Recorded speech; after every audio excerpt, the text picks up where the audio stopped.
자, 우리 창세기 이제 50장을 이제 보겠습니다. 창세기 50장.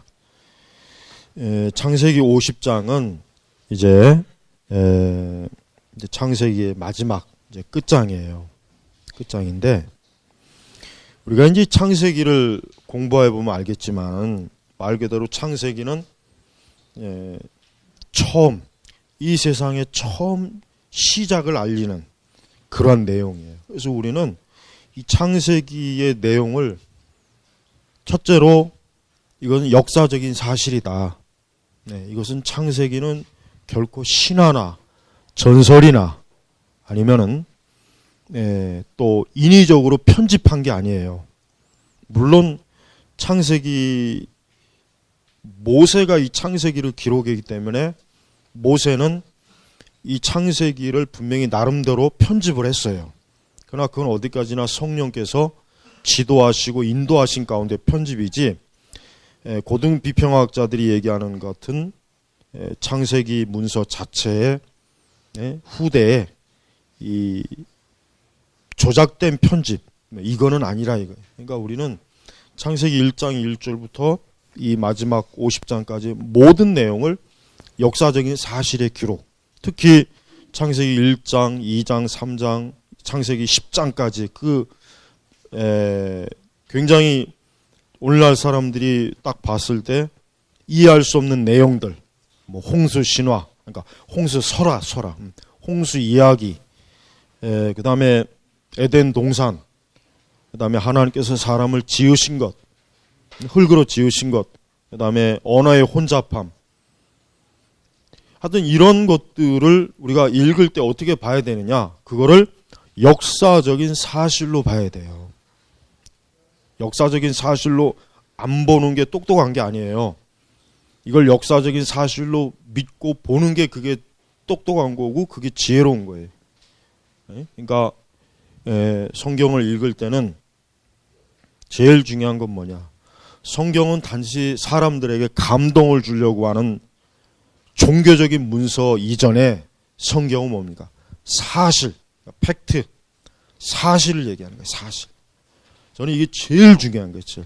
이게 영감이고 뭐고 다 떠나서 성경이 사실이 아니면은 성경은 진리도 아니고 우리는 성경을 믿을 이유도 없고, 그저 성경은 그저 좋은 어떤 인격의 수양을 위해서 그저 잠깐 참존할 수 있지만 이 성경의 말씀에 내 생명과 영혼과 내 모든 걸 걸 수는 없는 거예요. 그러니까 여러분들이 이 성경은 무조건 사실이다.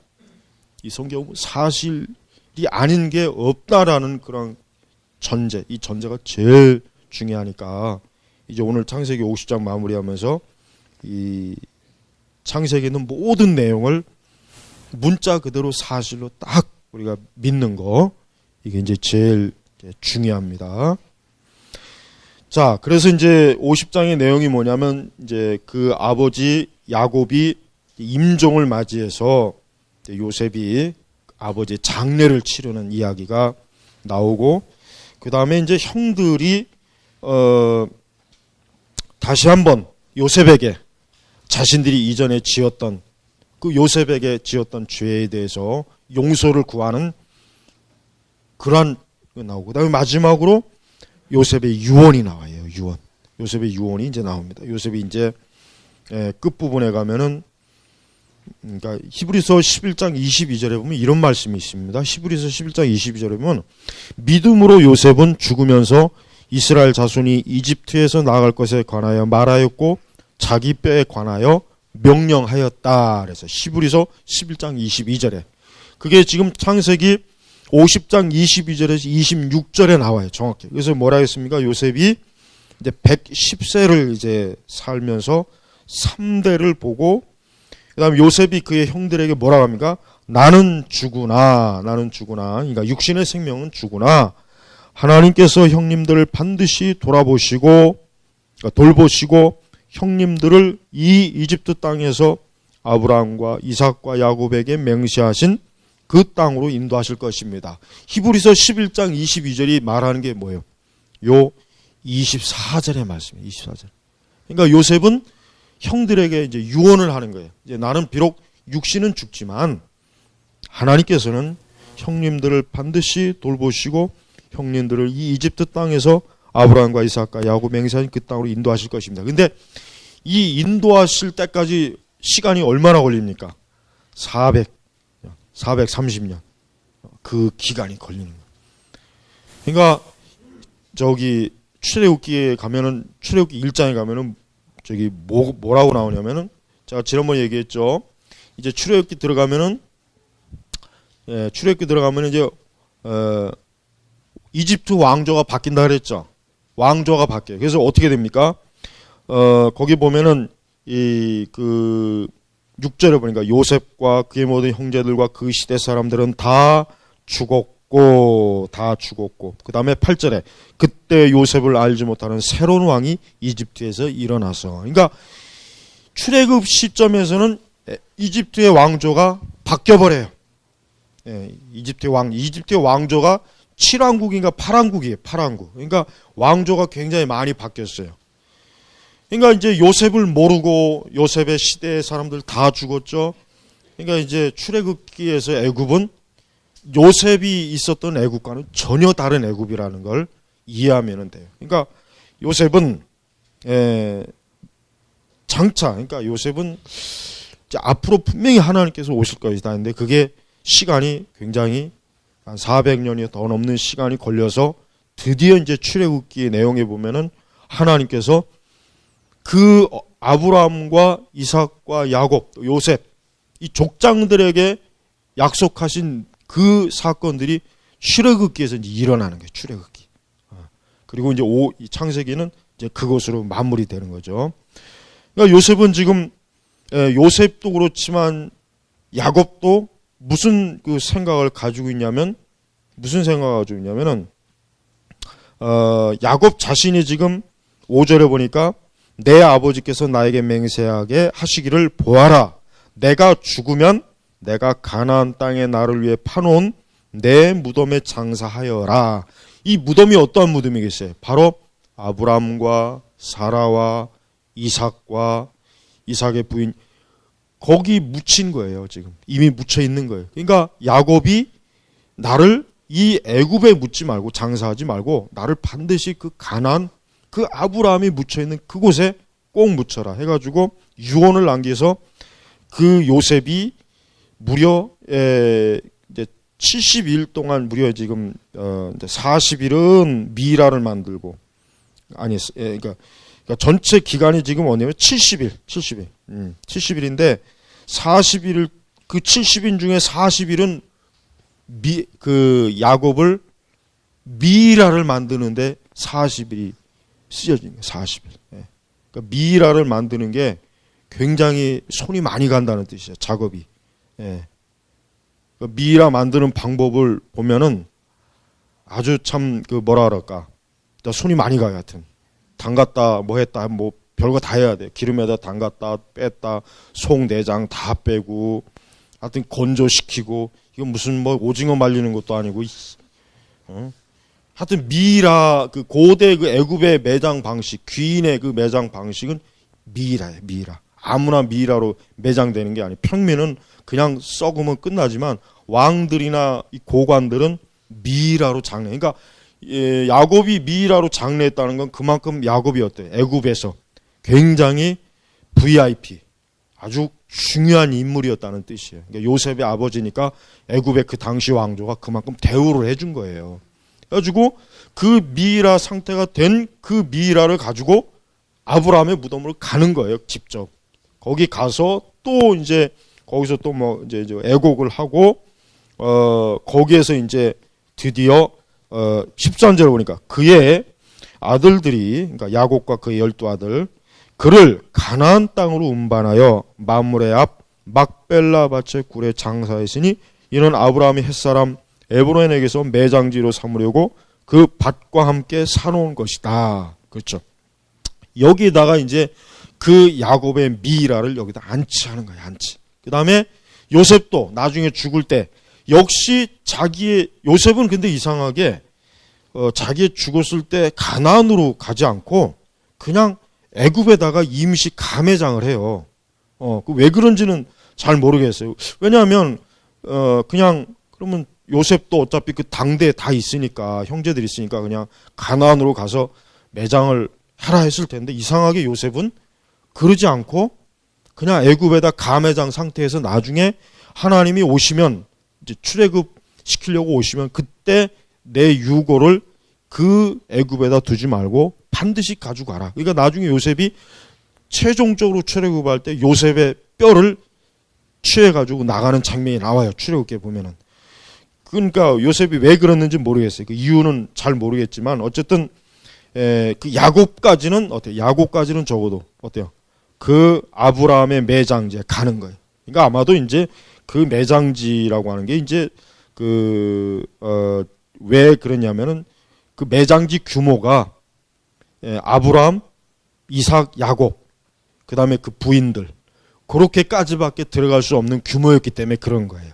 그러니까 이제 아마 요셉이 거기 가서 자기의 마땅한 매장지가 없을 것 같으니까 일단 애굽에다 가매장을 한 거예요. 근데 이제 나중에 이제 출애굽하면 가나안 땅이 누구의 땅이 됩니까? 이스라엘 땅이 되니까 그때는 뭐 이제 어디에다가 뭐 이제 뭐 매장을 해도 이제 상관은 없으니까 전체가 다 이스라엘의 땅이니까. 그러나 그 전까지는 가나안 땅은 아직 이스라엘의 소유가 아니에요. 약속만 받았을 뿐이지 겨우 아브라함의 그 매장지만 어때요? 이스라엘의 땅이에요. 그 매장지만. 뭐 매장지라 봐야 얼마나 되겠어? 얼마 안 되겠죠. 딱 그 땅덩어리만 이제. 그러나 하나님은 그 아브라함의 매장지가 약속의 보증이에요. 그러니까 앞으로 가나안 땅 전체를 줄 것이라고 하는 어때요? 하나님의 약속의 보증으로 아브라함의 그 땅만 딱 지금 이제 거기에 있게 되는 것입니다. 자, 그래서 야곱도 그렇지만은 그 요셉도 둘 다 어떤 사람입니까? 믿음으로 이 세상의 삶의 나그네를 마무리하는 거예요. 마무리. 여러분 요셉이나 야곱이나 보십시오. 궁극적인 소망이 뭐냐면 가나안이에요. 천국, 하나님과 함께하는 거, 영생. 요셉이나 야곱은 이 땅에 뭐 소망에 대한 유언이 없어요. 그들의 유언을 보면 어디 뭡니까? 하나님 나라에 대한 유언, 그거 외에는 없단 말이에요. 그러니까 우리 성도들은 지금 이 요셉과 야곱을 보면서 무슨 생각을 해야 되느냐? 우리 역시 이 믿음의 조상들과 똑같이 하나님의 땅, 하나님의 나라, 이 천국의 소망을 두고 그곳에 나의 영원한 거기에 뿌리를 내리고 그것에 내 영원한 영생의 보금자리가 그곳에 있구나. 이 세상, 이곳은 어때요? 요셉이든 야곱이든 그 이스라엘 백성에게는 여전히 항상 뭡니까? 광야, 가난, 그냥 임시 거류지, 임시 거류지란 말이에요. 그러니까 야곱도 그래요. 자기가 그냥 애굽이라는 그 좋은 땅에서 그냥 매장지를 삼았으면은 육적으로는 더 좋았겠지만 영적으로는 뭐예요? 영적으로는 아니에요. 영적으로는 나는 애굽이 아니라 가나안이다.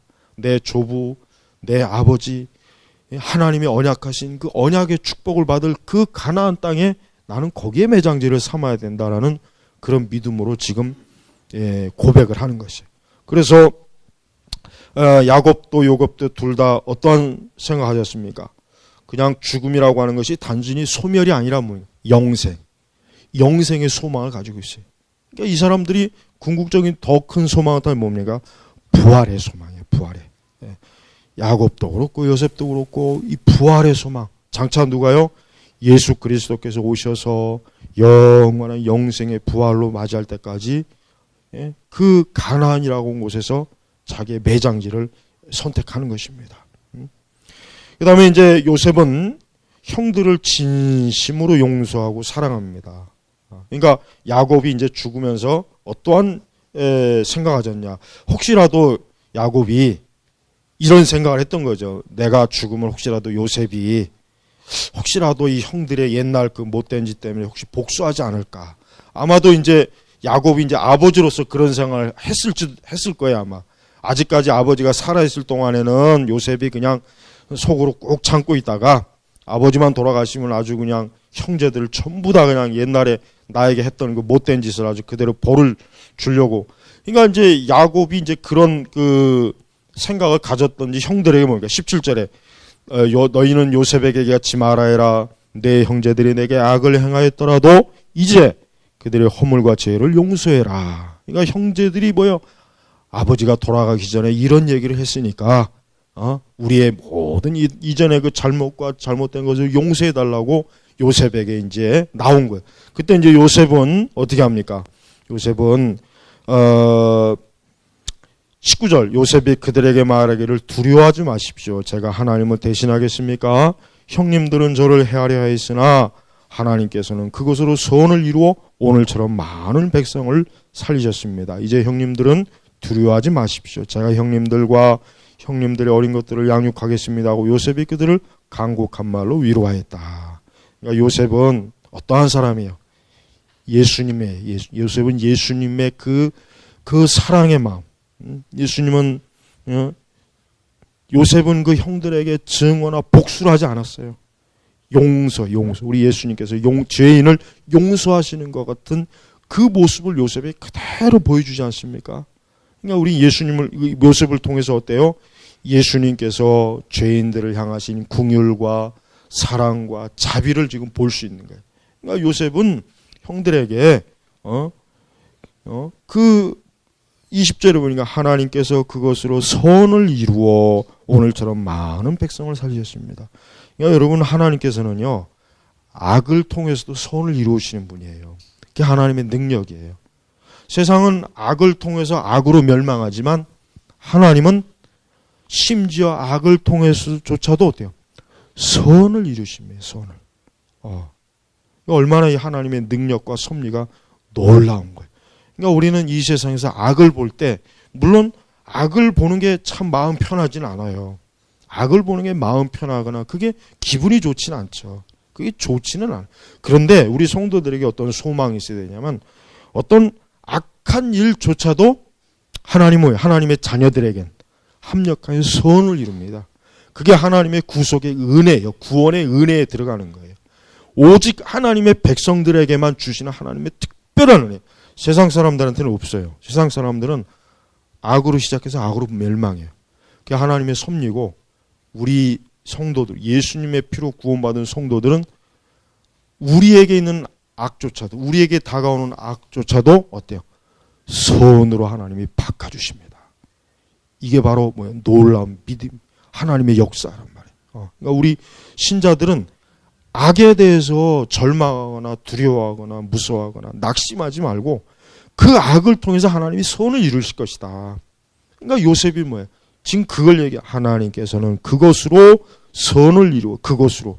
그러니까 형들이 요셉에게 했던 그 못된 짓, 요셉을 팔아가지고 미워하고 증오하고 요셉이 노예 생활을 오랜 동안 해가지고 고통을 받고. 그러니까 그것으로 하나님이 어때요? 선을 이루어요. 어떠한 선이요? 요셉이 애굽의 총리가 되고 장차 하나님의 언약 백성들을 하나님께서 어느 한 기간 때까지 그 애굽에서 보금자리를 만들어가지고 거기에서 어때요? 이스라엘 백성이 강성하게 하는 거예요. 강성. 그게 하나님의 계획이에요. 그러니까 그 계획을 이루시려고 요셉을 애굽으로 보낸 거고 요셉이 애굽으로 가는 방식은 참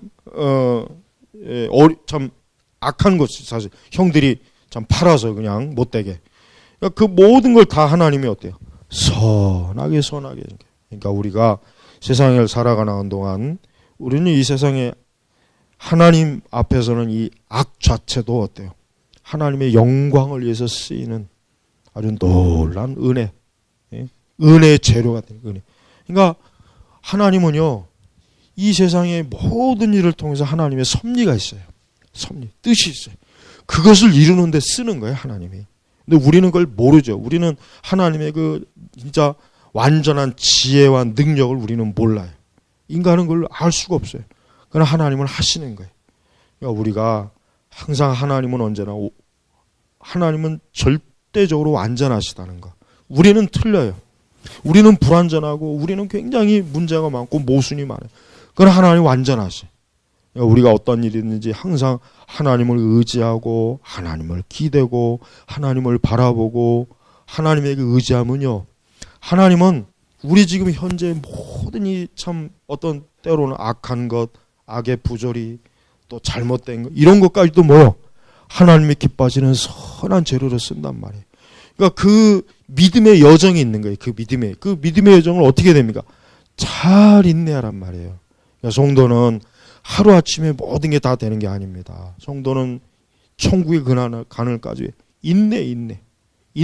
이게 우리 신자가 이 인내라고 하는 게 이게 보통 이게 어려운 게 아니지만 이 인내가 없으면은 믿음 생활을 못 합니다. 힘들어요. 그러니까 인내해야 돼요. 그러나 그 인내는 영원한 게 아니야. 장차 천국에서 다 보상을 받아요.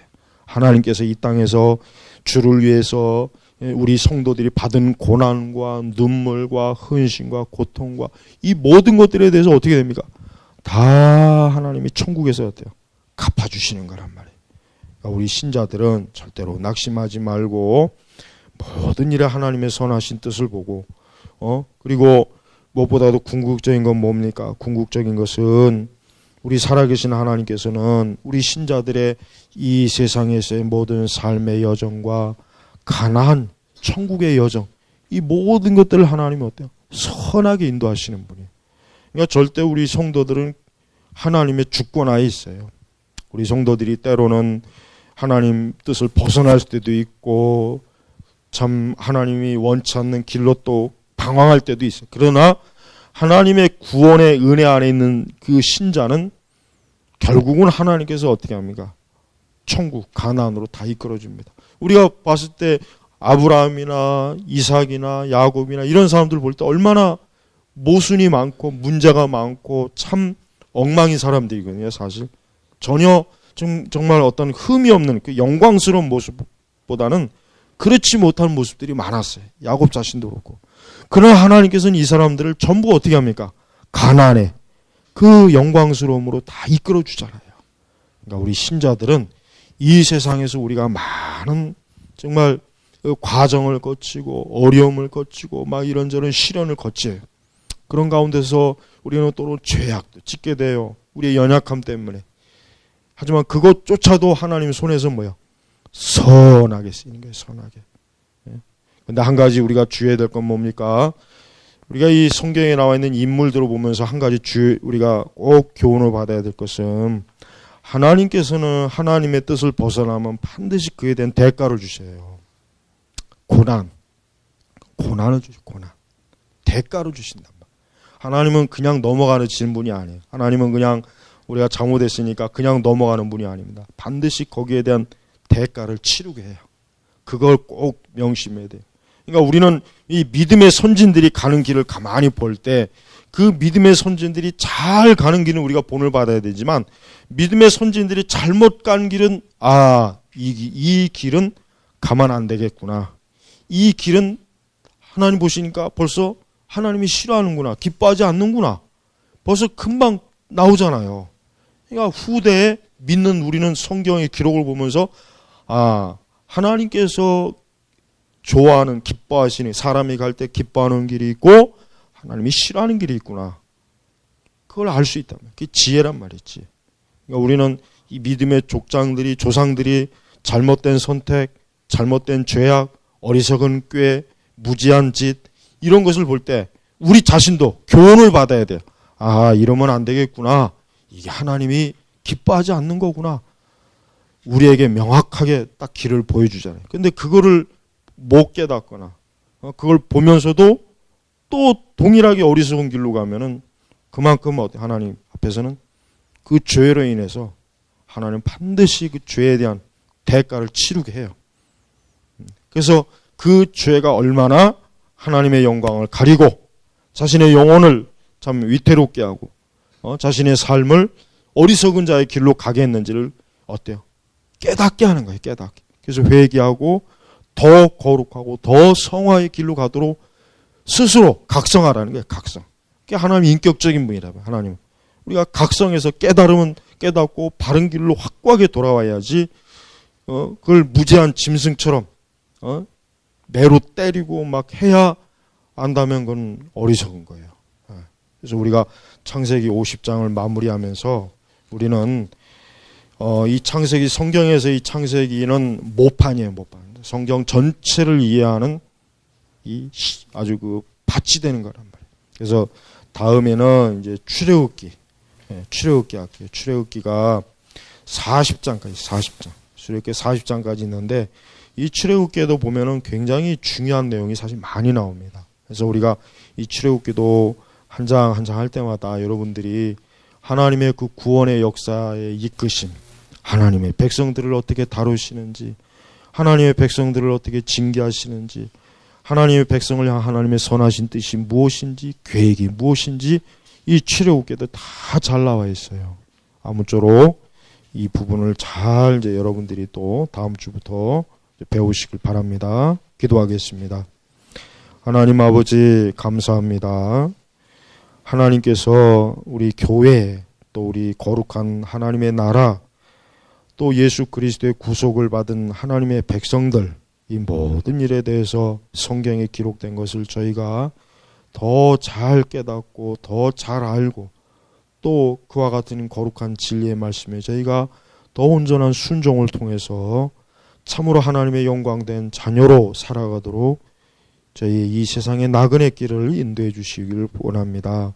오늘도 주여 우리 온 제네바 개혁교회 우리 성도들을 이 성경의 이 거룩한 길에서 항상 지혜롭고 현명하게 한 걸음 한 걸음 더 디딜 수 있도록 하나님이 선하게 인도해 주시옵소서. 감사하며 우리 주 예수님의 이름으로 기도 올렸습니다. 아멘.